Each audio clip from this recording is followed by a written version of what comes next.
Jewish Education in Media is pleased to present L'Chaim, a program that highlights the people, issues, and events of importance to the Jewish community. Now here is your host, Rabbi Mark Golub. I'm Mark Golub. Welcome to part 2 of my meeting with a very special man and a special rabbi and doctor. It's rare that a man combines those two professions and does them both well. My guest again on L'Chaim is one who has done them both very, very well. Rabbi Elie Abadie, MD, gastroenterologist practicing in New York, and he was the founding rabbi of the Sephardic Synagogue in New York. He is now the rabbi of Manhattan East Synagogue, Sharei Mizrach. And he's been kind enough to sit with us a second time just to continue our discussion. Elie, thank you so much for joining us again. Thank you. My pleasure for inviting me again. So now talk to me about Israel. And I was wondering, because of your background, born in Lebanon, you're there till you're 10. Your father's a rabbi in Lebanon. That image, by the way, is so hard for an American Jew like me to even imagine there was a rabbi in Lebanon. What was a rabbi? I didn't know there was a Jewish community in Lebanon, let alone that they needed a rabbi. And your father was the rabbi, and the shochet, and the moil, and the chazan, and the Baal Korah. He was doing everything. Yes. Okay. But he was not the only rabbi. Yes, and by the way, that was what a rabbi once was. Correct. Okay. But talk to me about how you view the state of Israel. And I also want to hear you talk about how you feel American Jewry in general is now relating to Israel. And I mean here, Reform Judaism, Conservative Judaism, which still has the vast majority of American Jews. If they're affiliated with a conservative or Reform congregation. And the Reform movement has a certain attitude towards Israel. The conservative movement has a certain attitude towards Israel. And so I'm interested in you're talking for a moment. What's your attitude towards Israel? And when people say that, they also mean the Israeli-Palestinian conflict. And how do you view the way American Jewry is now relating to Israel? Well, I will have to speak a little bit about the Sephardic attitude to Israel. Let me say that Zionism for the Sephardic community was not born with Theodor Herzl. Zionism in the Sephardic community was born from Avraham Avinu. The presence or the existence of the land of Israel, of the state of Israel, for the Sephardic community, it is a fulfillment of a long-awaited promise that God made to Abraham, Isaac, and Jacob, and subsequent many generations of Jews through the words of the prophets. Herzl did not inspire the Sephardic community to make aliyah or to create a state. In fact, over 50 years before Theodor Herzl, there were two Sephardic rabbis, Rabbi Yehuda Alkalai from Sarajevo, and Rabbi Yehuda de Vivas from Gibraltar. Both of them in the 1830s spoke about creating a national homeland for the Jews in the land of Israel with economic planning, with communities, and in fact they traveled all throughout Europe to present their ideas. In the 1830s, at that time, there was no thought about that. Some of them gave them some support. In fact, the grandfather of Theodor Herzl, Herb Loeb Herzl, was believed to be a congregant of Rabbi Yehuda Alkalai, or at least a friend of Rabbi Yehuda Alkalai, where Rabbi Yehuda Alkalai presented his case of an a Jewish homeland in Israel, in the land of Israel, and Loeb Herzl was very enthusiastic about it. Legend has it that he may have told his grandson, at least inculcated in his grandson as when he was a baby, about the idea. So Sephardic Judaism have been making aliyah going all the way from Maimonides. Maimonides, in a sense, went to Israel. Nachmanides went to Israel. Rabbi Yehuda Halevi went to Israel.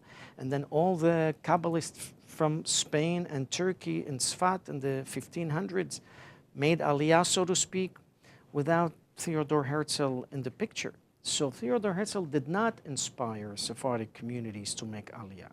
What inspired them was the promise that God gave to Abraham, Isaac, and Jacob. And praying 3 times a day, let us see in the return of Zion, that was part and parcel of life of a Sephardic Jew and the Jews from the Middle East and North Africa. And for that reason, almost 1 million Jews who left Arab countries, and those that I represent in my JJAC, Justice for Jews from Arab Countries, left their countries. Some of them escaped, some of them were expelled and made Aliyah to Israel, inhabited Israel, and many of them, as they landed, they kissed the land, especially the Yemenite, if you know. For them, they really believed that the airplane was al-kanfen sharim, was on wings of eagles. And so there's a completely different attitude toward Israel. In generally speaking, of course, Sephardic Jews see Israel as the promised land, as the biblical land that was given to Abraham, Isaac, and Jacob, and to the subsequent generation of Jews. Okay. You know there are Ashkenazic rabbis and Ashkenazic Jews who would say exactly what you have said. Correct. And yes. to us... And they're not suggesting that the idea of a return to Eretz Yisrael began with Theodor Herzl. The only thing they will say is that there was, in essence, a political movement that really preceded. We have Pinsker before we have Herzl. Right. There was already a movement within late 19th century Eastern Europe and Russia. That's correct. To go to create a homeland because there was no way. The Jew has been praying for that from the day the Romans kicked us out. Correct. That is also Rabbi Hildesheimer were also a proponent of that, but that is a very, very, very small fraction of European Jewry. The majority of European Jews, and even until today, when they say Israel, the creation of Israel was because as a safe haven of Jews after the Holocaust of European Jewry. Theodor Herzl idea came not because of a messianic idea because the idea of it's time to return to our land, but after the Dreyfus affair and the anti-Semitism that he saw, he said we need a safe haven for Jews. We need a place for Jews so there's no anti-Semitism, so they will not be persecuted. Sephardic Jews don't see Israel as such. They see Israel as the fulfillment of those promises, those biblical promises. And so that's why it's a different outlook on that. And therefore, the support of the Sephardic Jews vis-a-vis Israel is very, very high percentage-wise. Within the American Jewish community. Within the American, within also throughout the world of the Sephardic communities that I know, Israel is a land, is a country that ought to have our support most of the time, unquestionably. Because it is the fulfillment of that promise. Okay. And what about the Israeli-Palestinian conflict? What do you want to do with the Palestinians? And would you be willing, if there were, you and I know there isn't, but if there were a Palestinian leadership which honestly wanted to lay down every gun it had and to live side by side with a Jewish state which it would acknowledge as a legitimate Jewish state, and live side by side as Canada lives with America. But it would mean giving up some of Eretz Yisrael to this Palestinian state. So you say? So let me tell you that I have always said the following statement, and sometimes I was frowned upon, especially by Ashkenazi Jews, and that is, had it been that the first prime minister of Israel was a Sephardic Jew from Arab country, peace would have reached that region long time ago. Oh, why? If not peace, at least a modicum of living in a peaceful way. Why? The reason is because we know their mentality. We know their idiosyncrasies. We understand how to negotiate with them. We speak their language. We understand their culture. When I sit with an Arab, no matter if that Arab is from Morocco all the way to Iraq, and all the countries in between, and I say a few words to them, the barriers fall in 1 second. When I speak about certain food, or when we eat the same food, or when I sing with them certain songs of the famous classical Arabic singers like Kulthum and Abdul Wahab or Farid al-Atrash and so on and so forth, they melt like that and we connect. We have a rapport. We come from the same region. Had it been the first Prime Minister of Israel, a Sephardic Jew from Arab country, as I said, peace would have reached long ago. And probably peace would have reached to benefit the Jewish people more than the Arab people, if we might say. Unfortunately, the European mentality is much, much different. The Europeans, as Americans, take statesmen at face value. They believe in what the other person is saying. And they truly believe that when they're telling them it's A, and it's B, it's B. Or when they say yes, that means yes, and they say no, that means no. We know that that's not the case. And so we're able to communicate with them, and we're able to close our eye and tell them, we know what you mean. Let's make peace. Now, to answer your question directly is, if there is such utopic situation that we would live like Canada and the United States, not like Mexico, like Canada and the United States, I would support such, even if that means giving up territory. Clearly, that territory has to be strategic territory or of no value, strategically of no value or anything like that.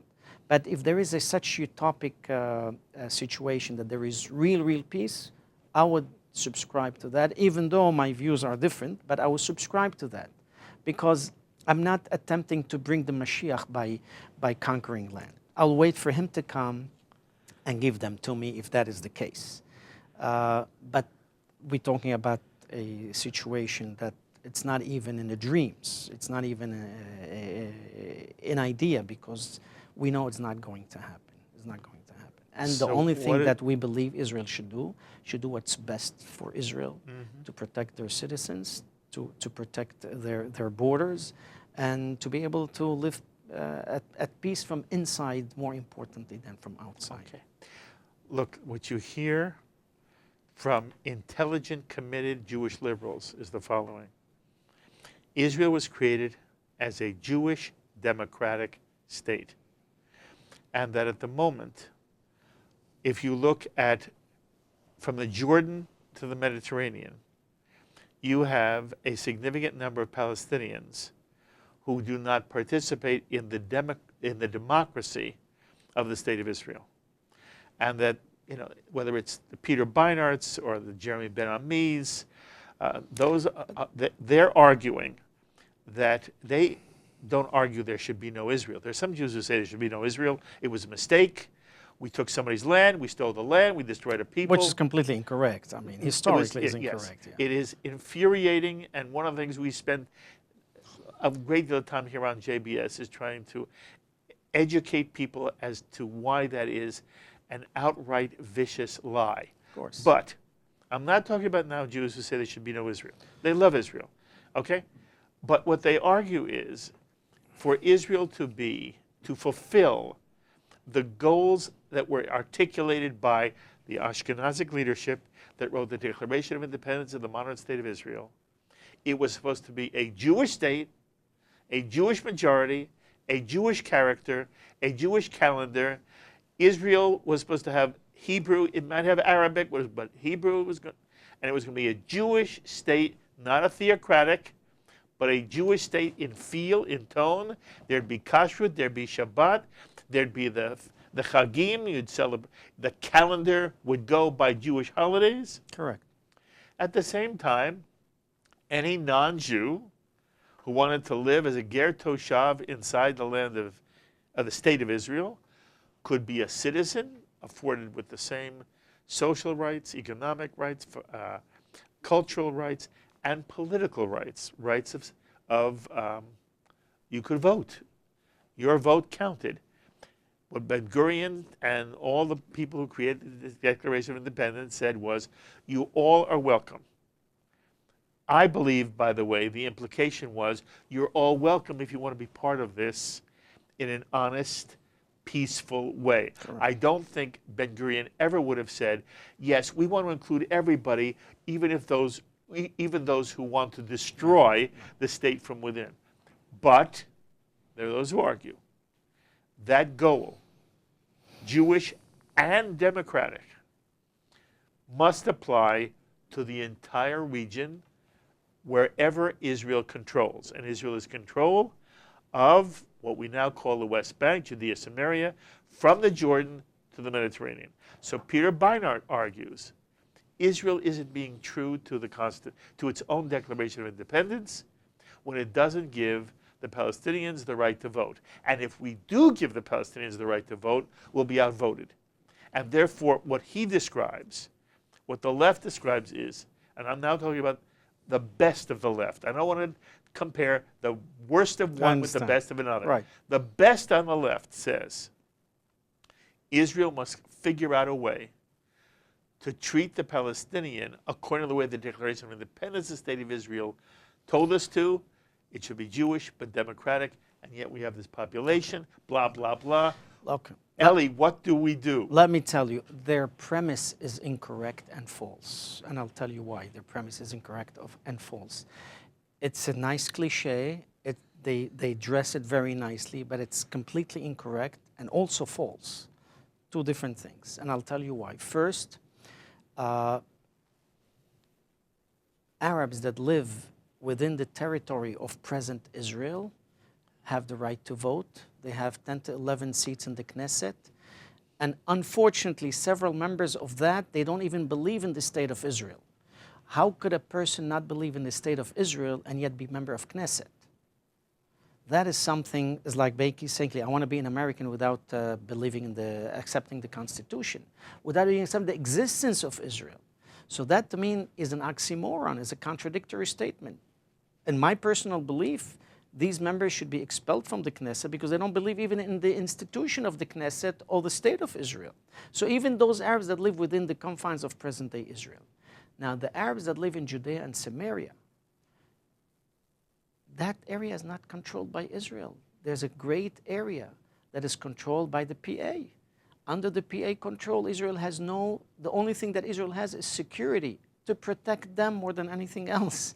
And so that area is not controlled by Israel. Now, if the left would like Israel to annex that area, then they should allow Israel to annex that area and give vote to the Arabs there. I would not have no problem.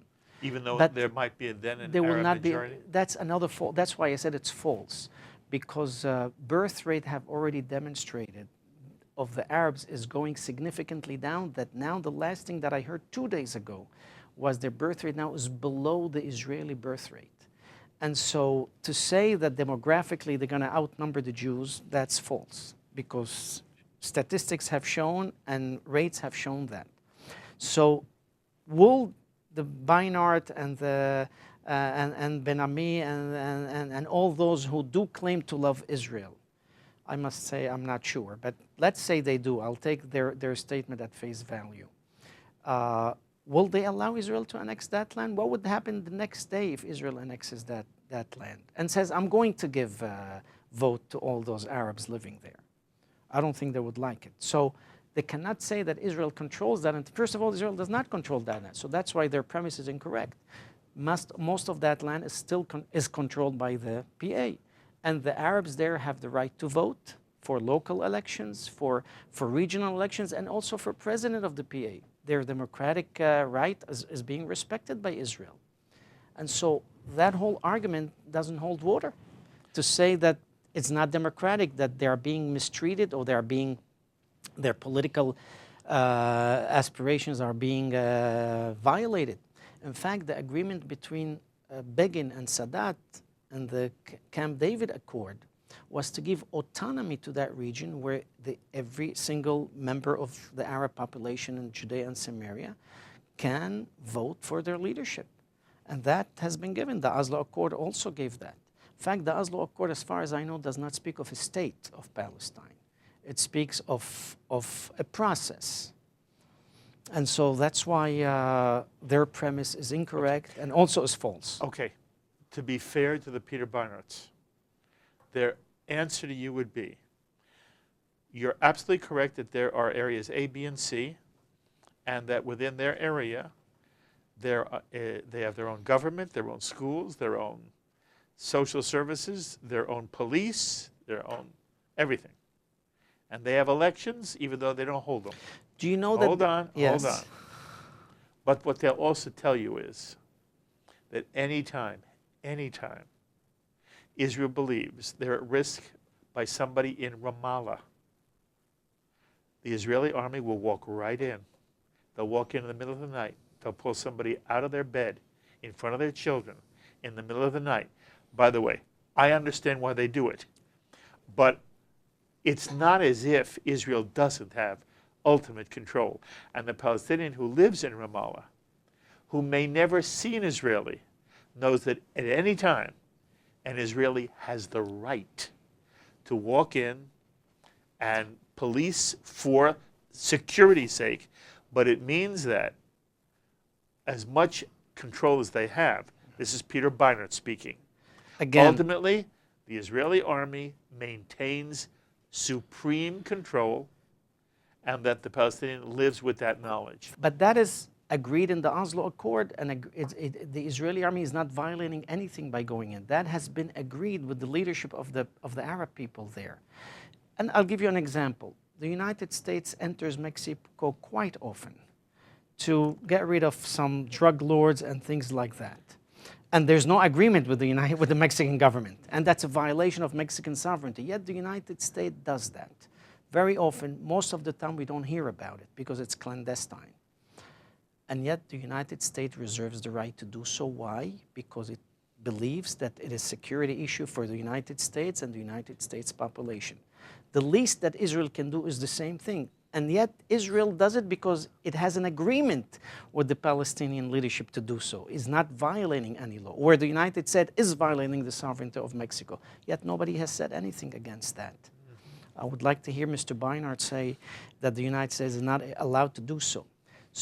But that does not take away democracy in that area, which it should be, and it's not even under their leadership, and does not take away the sovereignty that they have in that area.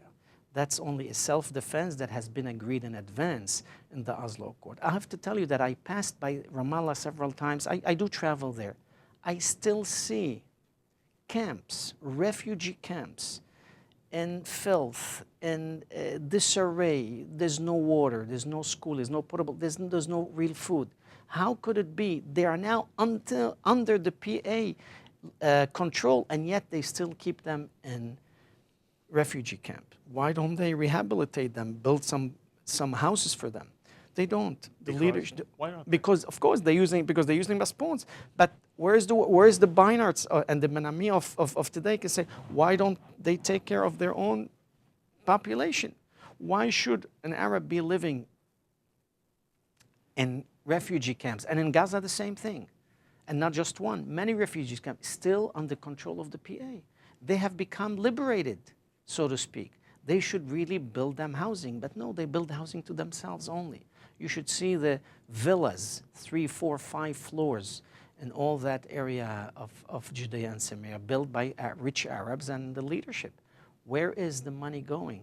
I'm not going to even talk about going to terrorist families, but where is this money going instead of going to refugee camps that now are under the PA? They basically have been liberated. They have independence, so to speak.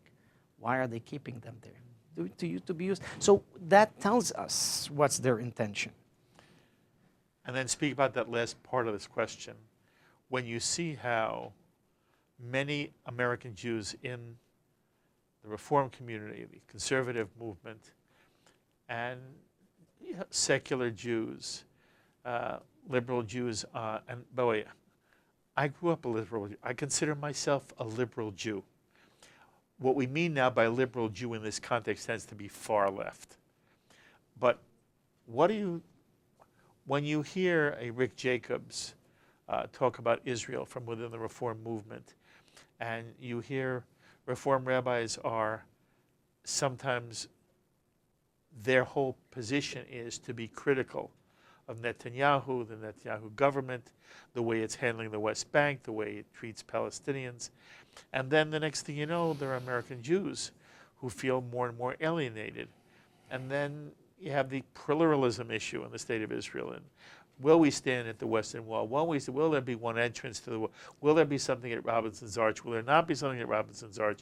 Will they fund the Reform Rabbi in Israel? Will they fund the Reform Synagogue? And is Netanyahu in some way betraying Israel? And will one day the Orthodox will control it so much that a Jew right now, any Jew converted by any rabbi, doesn't matter whether Elie Abadie will accept him, Israel accepts him. But will that change? Will one day the state of Israel say, no, if you're converted by Mark Golub, you will not be accepted for citizenship under the right of return? Speak in general about how you view the American Jewish attitude in general, not within your community, towards Israel. First of all, it's unfortunate that the Reform community in the Reform Jewish community in the United States is either withdrawing its support or is very critical of the state of Israel. But let me just say something about being liberal. In French, we say there's a difference between liberté and libertinage. Liberté is freedom, right? Liberty or liberal. Libertinage is licentiousness. Being liberal is something that a person should be proud of. But unfortunately, they have turned that liberal term to a licentiousness, to the point of ad nauseum or ad hominem. I mean, it's to the point of no return. It is unfortunate that, as I said, because I have met with many Reform rabbis. I'm a member of many of those groups, either AJC and with AIPAC, and I have a lot of colleagues, dear friend of mine, and also member of AZM. And we just returned from the General Council meeting in Israel, which I'm a member of Va'ada Poel, of the World Zionist Organization. And in many of those meetings, I always hear the Reform leadership and some of the conservative leadership decrying why their children are so disconnected with Israel, why their children are so disconnected with Judaism, period. And I'm trying to explain to them it's Jewish education. Once a year attending synagogue and your child hearing the rabbi criticize Israel and a showdown against Israel, how do you expect that child to connect with Israel positively? You can't. So most of the Reform leadership that is decrying and criticizing Israel publicly, very vociferously also, they're doing a disservice to the next generation of Jews and of Americans. And then they cannot expect that their children and grandchildren will be connected to Israel or will be connected to the Jewish community. Because as somebody have said, even amongst the Ashkenazi community, the expression, it's schwer to be a Yid, right? Hard to be a Jew. It's hard to be a Jew, and that many parents would say that in front of their children, and they're just, I don't want to live hard, and so they abandon Judaism. It's the same thing that's happening, unfortunately, in the Reform Jewish community and the conservative Jewish community, whereas they criticize and they malign Israel. And it doesn't matter if it's Netanyahu, if it's Barak, or if it's Olmert, or if it's whoever it is. At the end of the day, is Jewish homeland, and we ought to support it. Yes, it's not a perfect land, it's not a perfect country, but we ought to help to perfect it. But maligning it, criticizing it in public to such a point of withdrawing support, they're shooting themselves in the foot. And unfortunately, their next generation will be completely disconnected with Israel and possibly with the Jewish community because of that. My answer to them, and I told them that, of course, they told me, I said, actually, let me suggest to you something. Become all Sephardic. In synagogue, be supportive of Israel, be traditional. At home, do whatever you want. They looked at me. Of course, it was an amusing statement. It was a but there was some truth to but what it you were was saying. 100%. It was some truth. Some of them told me, well, we can't be Orthodox. So I'm not asking you to be Orthodox, but I'm asking you the minimum if you really stop the crying that your children are not connected to Israel. You cannot malign Israel, you cannot criticize Israel and expect your children to love Israel. So what do you see for the Jewish future here in this country? What do I see? I think the Pew Research 3 years ago unfortunately demonstrated that. If not demonstrated, prognosticated that, if I may say. But let's hope that that's not the case. According to the Pew Research that I'm sure you know very well, what did it say, that in 50 to 100 years there'll only be ultra-Orthodox Jews in America? I corrected that. I said, and Sephardic Jews. In one of the conferences that we had. Is there an intermarriage problem in your community? Very, very low. And maybe that brings me to what's called the takana that we have, specifically in the Syrian Sephardic community in the United States and now mostly also in South America. A rabbinic edict. A rabbinic edict that really originated in Argentina in 1934-35.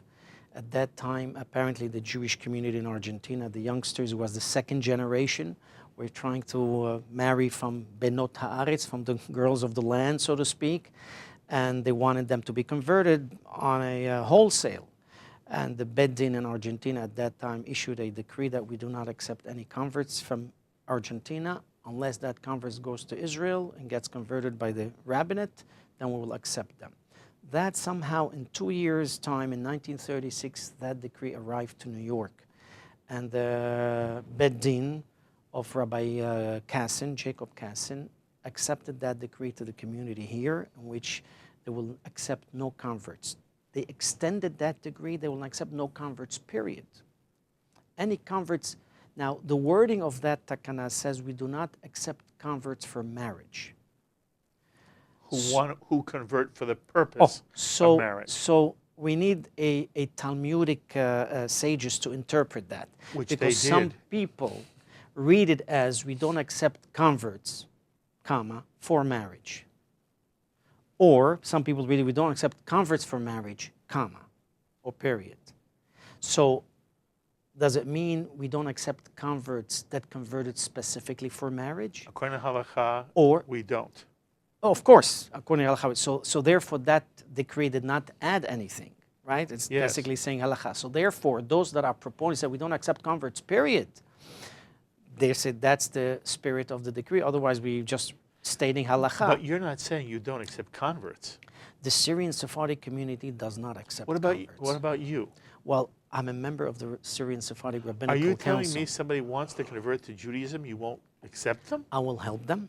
What do you mean help them? I will Jewish law says That's correct. anybody can become a Jew. That's correct. All you have to do is want to and go through the Yes. process. So anybody. let me explain just the process in a second. So in 1936, again, the second generation of Sephardic Syrian Jews or Middle Eastern Jews were here.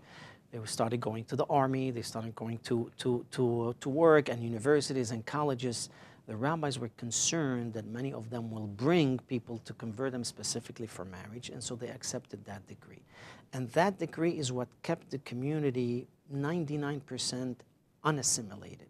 If there is an assimilation, maybe it's a 1%, 1 to 2% maximum assimilation in the community because of that decree. Because anybody knows if they will marry a convert or they marry a convert for marriage, that person will not be accepted in the community. Now, that takana has its terrible drawbacks, but it has also the positive aspect.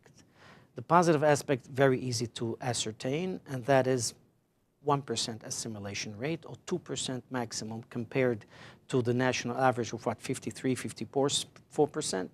So that in it, even the Orthodox community, Ashkenazi Orthodox community, is around 12 to 15% assimilation rate.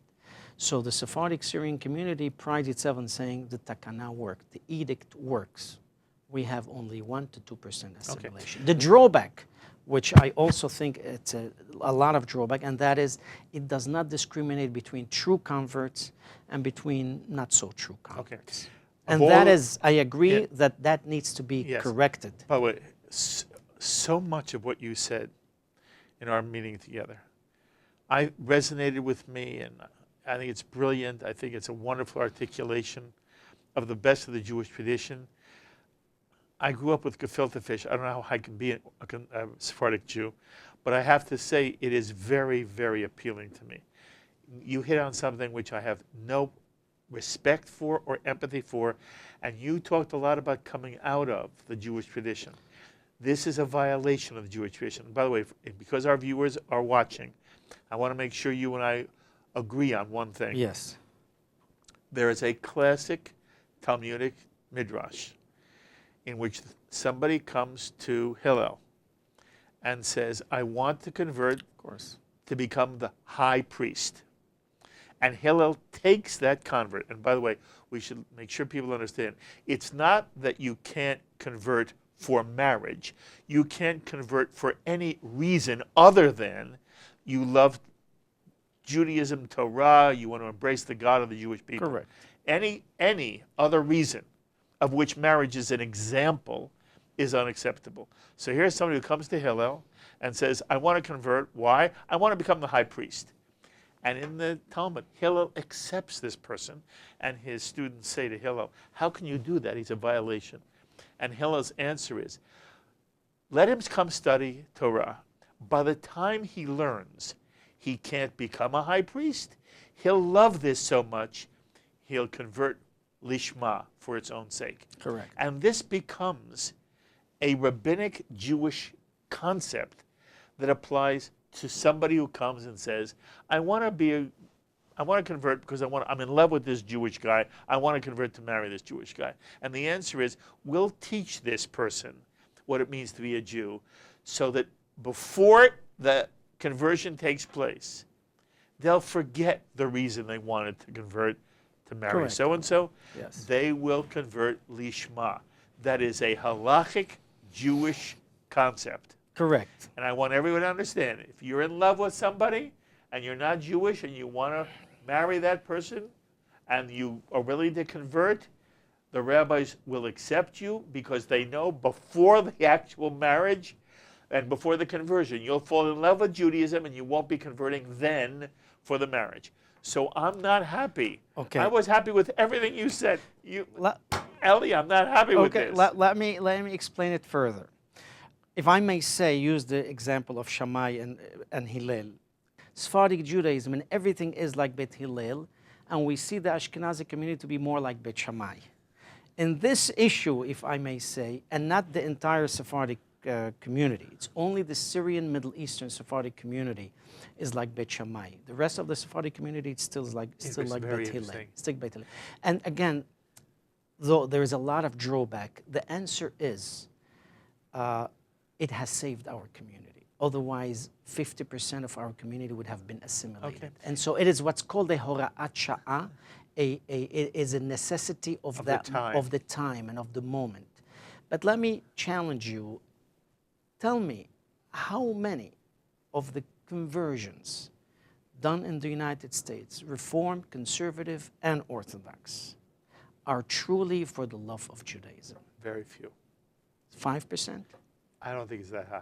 Is even so? Then you agree with me? Yes, but I don't know. What I don't know is then the majority of the conversions should be null and void, and I'm not the one to say that, because they were not done accordingly. Because the majority of you're saying not even 5% are truly for the love of Judaism. Yes, but I do think that many who convert over time fall in love with Judaism. Yeah. But if that's going to make less than 5%, you still have 95% that it's not the case. And we know, by the way, intermarried couples have a very unfortunate rate of their children. Of course. Also marrying a Jew. The children of even couples where one has converted, let alone if they haven't converted, that ultimately it's harder for the next generation to have the feeling. But I don't want to. I'm not going to reject anyone who comes to me and says, I want to convert to Judaism. You and I also know the tradition is the rabbi is supposed to discourage them twice. Only if they come back a third time. Yes, correct. At the third time, you say, okay. And we don't do that. I'll tell you, on a personal basis, I'm very welcoming. Even at the Sephardic Synagogue, I was. Yes. You could go there and you could see some converts participating in prayers and everything. We do not close the door on them because we believe if they're sincere and honest converts. They could come and pray, because a house of prayer is, as the verse says in Isaiah, "Ki beti bet tefillah yikareh lechol amim." My house is a house of prayer for all nations, and so anybody can enter and come and pray. So we welcome them. Now, when it comes to question of marriage, that's a different situation. If someone is a acknowledged gay Jew, will they receive an aliyah from you? What do you mean by acknowledged gay Jew? They're not hiding the fact that they're gay. They come in with their partner. Would you, as rabbi, give them an aliyah? Interestingly enough, we have not had that experience. However, I have to tell you that once or twice I have given aliyah, and then later on somebody came to tell me, you know, this person is gay. I said, is he standing outside the door with placard and purple hair or whatever? No. Okay, so then. Good for you. Yeah. So that's, again, as long as the person is not shouting and parading and things like that. The same way that a person who does not keep Shabbat, I give him an aliyah, or a person who doesn't eat kosher, I give him an aliyah. Again, as long as they're not standing outside the synagogue rallying, please, you know, then we have no problem with that. Okay. So I want to ask you about how Israel has related to the Sephardic Jewish community. And we've talked about this before, you mentioned it before.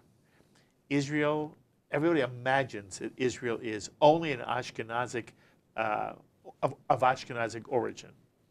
And yes, there were waves of Aliyah that came in from Eastern Europe. And the founding fathers of Israel were part of the Ashkenazi community. They were shtetl Jews who rejected shtetl Judaism. They wanted to be secular, biblical Jews. And they, you know, they're the Ben Gurions and the Moshe Sharets and the Golda Meirs, and they create the state of Israel. And the Labor Party is in power for a long time. And there is a wave of immigration from the Jewish communities in Arab countries. They are Sephardic. And for a period of time, they are treated as second-class citizens. There is no intermingling. The Sephardic community in the state of Israel is almost looked down upon. And it seems to change when politics changes. Menachem Begin becomes very popular in the Sephardic community. He's elected prime minister in 1976, whatever it is. And all of a sudden, things change. And now there are more Sephardim in aspects of Israeli life than there are Ashkenazim. I want you to talk for 1 minute about how you feel the Sephardic community, what was the arc of the Sephardic community in Israel, and how do you view the Sephardic community today in the state of Israel? There's no question that the unfortunate truth in the history of Israel, there was not just discrimination, but outright, if not persecution, but oppression of Sephardic Jews in Israel, unfortunately, with the issue of Yemenite children being stolen or being sold up until today. That issue is very, very hot in Israel. So all of those Chatati Aviti Pashati of the previous Israeli government, you know, the sins that we repent for, the sins, that's right, the sins that the Israeli establishment in the past has done, it's still felt until today in many communities. Really? No matter how many Sephardim are in the government, we have had 2 Sephardic presidents, we have had ministers of defense Sephardic, we have had foreign ministers that are Sephardic. The only thing that we have not had is a prime minister Sephardic, which have been calling for many years now. But I believe there has to be some sort of a truth and reconciliation in Israel, because even up until today, when you go in the cities, what they call the peripheria, the periphery of Israel, in Dimona and in the southern areas of Israel, or even in the north, where they have sent the Sephardic Jews to live, many of them live still in squalor. The educational level is low, the jobless rate is high.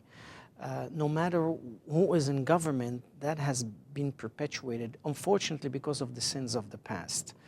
But to tell you that the idea that the European Jews had vis-a-vis the Middle Eastern Jews, they thought they were like Arabs.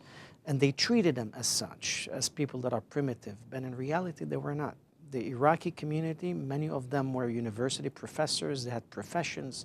The Egyptian, the Syrian Jews, many of the Moroccan Jews also.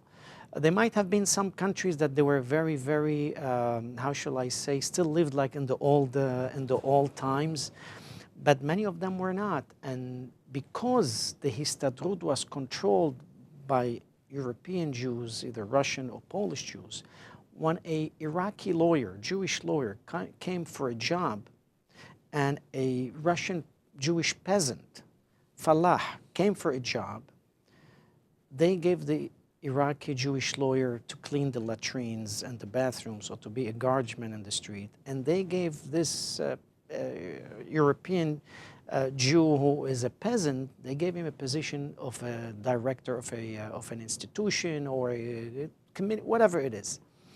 That's where the sin was committed. That's where the discrimination took place. And unfortunately, that discrimination continues, the effects of that continue until today.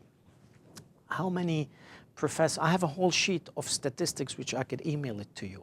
How many university professors are Sephardim? How many, even Sephardim are in government? There are, I'm not saying no. Things have changed significantly. We are happy that many of the Sephardic Jews and Jews from Middle Eastern countries have become really part and parcel of daily Israeli life. And we believe that that will continue, that the only thing we'll do is we'll enhance Israel as a state and as a country. In fact, last year, the Biton Committee, which Naftali Bennett, the Minister of Education, put together. Biton is a Moroccan Sephardic Jew who is had a prize in literature, Israel Prize in Literature. He set up a committee to establish how to integrate Sephardic history and Sephardic tradition and Sephardic culture into the educational system, which up until this past year, it did not exist. Israeli students, Sephardim or Ashkenazim, they learned all about European Jewry, European Jewish culture, literature, tradition, history, calamities, pogroms, whatever it is, and they learned nothing about more than 50% of the Israeli population, about what happened in Morocco and Syria and Yemen and Turkey and Iraq and Iran or whatever it is. This committee came up with a program, with a curriculum that Minister Bennett is now integrating into the school, and which we believe that will bring the truth and reconciliation with the Israeli population, which I do believe it will enhance it greatly. If you take the general population of Israel, you have 10% Haredi maybe, you have 10% completely secular, and you have an 80% right in the middle. Of that 80%, 60% of them are really the Sephardic Jews. And these are the traditional Jews. They may go to synagogue Shabbat morning, Saturday morning, and then afternoon they may go to the ball game, or they may watch the ball game on TV, or they may go visit the park. Or the beach. Or the beach. But they go to synagogue in the morning, and they have Kiddush Friday night. And many of them, they might put tefillin every day. If not every day, every other day. But that is the majority of the Israeli population. That's what I mean to be a Sephardic, socially, religiously, and politically, is definitely what I believe could enhance the Jewish people. Okay. But you are still suggesting that there is still a certain kind of discrimination against Sephardic Jews in Israel, yet you still love Israel. 100%. Yes. That's what I meant by does not matter who the Yes. prime minister is, what direction is. The state of Israel is a fulfillment of a prophetic promise given to. So it's not a perfect state. We have a lot to complain about it, but let's complain it in family. I thank God I have been able to reach the highest level of government officials in Israel, from top to bottom. In fact, this past Shabbat, in my new synagogue, we had a delegation of 30 Israeli mayors and heads of councils, city councils, come and visit us. In our synagogue, they spent the entire Shabbat with us. We have a lot of Israeli politicians that come and visit us when I was at Safra, and now they're coming to me in my new synagogue. because I have been able to establish that connection and that rapport with them, and I tell them what I think. And as friends, more than anything else, love of Israel is really something that we cannot compromise with, no matter what. By the way, I have Shlomo Riskin at this table, and Shlomo Riskin says to me, "Isn't it wonderful? I was the Masada Kedushin, I was the rabbi at the wedding, the chuppah, of a Sephardic Jew to an Ashkenazi Jew. Is there anything that bothers you about Ashkenazi Jews marrying Sephardic Jews?" My answer would be my wife is Ashkenaz. There you go. My daughter married an Ashkenaz. Of course, we are all children of one father. Good for you. Jacob. We have different tradition, but that's the beauty of the Jewish people. That really enhances and enriches the Jewish people. But even during the time of the Shvatim, of the tribes, of the 12 tribes, the Talmud speaks plenty about the different customs of each tribe, even the different pronunciation. Ephraim tribe, for example, could not say Shibolet, they had to say Sibolet. And so those differences existed millennia ago, but the differences should not separate us. Beautiful. These differences should enrich us. But the only way it could enrich us if we know about each other, if we know each other's differences and we respect those differences. And that is what we ought to do, to learn those differences, to cherish them. Each one could keep their own tradition. That's the way it should be. However, to cherish and respect those and see the beauty in them. So I've asked you to comment on Jewish life in America. The last element is, how do you respond to what seems to be a problem Jewish college students are facing with the BDS movement, especially as it affects the college campus? To what extent is this, in your mind, a real issue, a frightening issue, or is it something less? We could say that the BDS is usually a PR problem, not an economic problem. And I know that from information from Israel, from highest echelons of the Israeli government. The BDS is not an economic problem. Thank God Israel is booming economically. The GDP is growing more and more and more despite the BDS, despite any other sanctions against Israel. So economically, the BDS means nothing to Israel. PR-wise, it means something. Because, of course, it paints Israel in a bad light. But more importantly, where we have to be very, very careful is the next generation of American leaders. If those American students studying in colleges are going to be poisoned, and I'm going to use that word because that's what it is, poisons against Israel, they're going to be the next senator, the next congressman, the next president or vice president, or the next governor. And that might become a problem for Israel down in the future. And so we ought to combat BDS because of that reason, not because of the economy, as I said. And we need, the more we educate our children before they go to college, the more they have the wherewithal to defend themselves. If we do not educate them, they won't be able to defend themselves, and they will be brainwashed.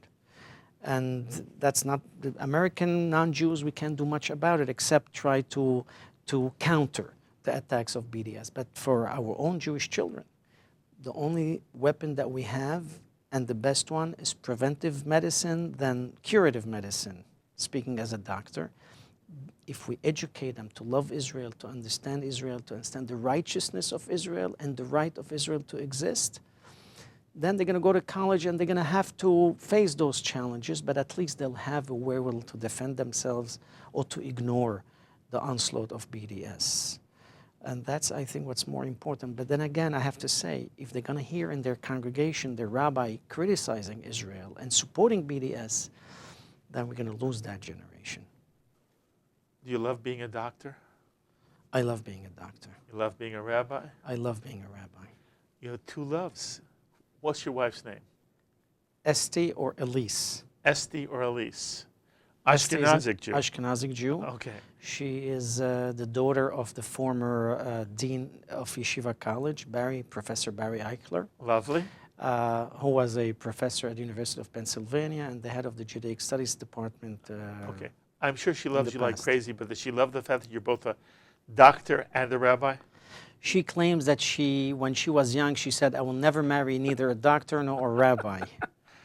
And that's exactly what the challenge God put her. Yes, although it's interesting, you're both. So, in a sense, you're a hybrid. She still has not married a rabbi or a doctor. But one thing I could say, her mom told her before she married me, if you marry Elie, you'll have a very interesting life. And she has, hasn't And she? she has. And she tells it to me every day. You are fabulous. Thank you so much. You are absolutely fabulous. I can't thank you enough. Well, thank you for inviting me. It was an honor and a pleasure to be here. You got to come back. That's all. I will let you go if you come back. Anytime? My pleasure. Anytime. Just let me know. You just keep going. Fabulous work. Fabulous. The thoughts of Rabbi Elie Abadie, MD, a practicing gastroenterologist in Manhattan.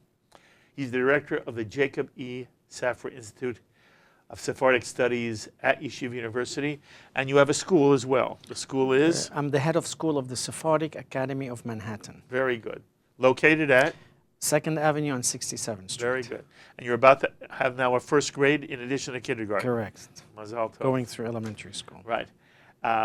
He was the founding rabbi of the Edmund J. Safra Sephardic Synagogue in New York. He is now the rabbi of Manhattan East Synagogue, Sharei Mizrach. So if you're in New York and you want to experience Elie Abadie, you stop by for a Shabbat. As always, I invite you to be in touch with me with any thoughts or comments you may have to any of the ideas expressed by Elie Abadie or by me on this edition of L'Chaim. Please email me, write me, post on our Facebook page, or tweet me. I look forward to hearing from many of you. Until the next time, I'm Mark Golub. L'Chaim, my friends, to life.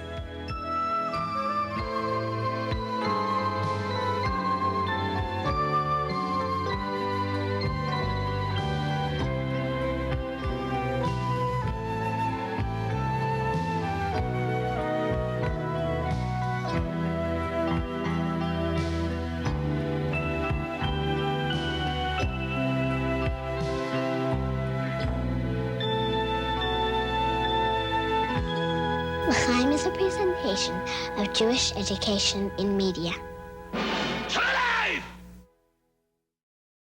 We would be pleased to send a complimentary DVD of this program to anyone who wishes to support JBS, the Jewish Broadcasting Service, with a tax-deductible gift of $36, double chai or more, to the nonprofit organization Jewish Education in Media.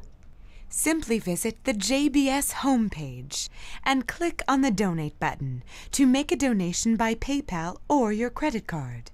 And please indicate the program for which you would like a DVD. Or you can send your tax-deductible check made out to GEM, Post Office Box 180, Riverdale Station, Bronx, New York 10471. And again, please remember to indicate which program you would like to receive with our compliments. And we thank you for your kind support.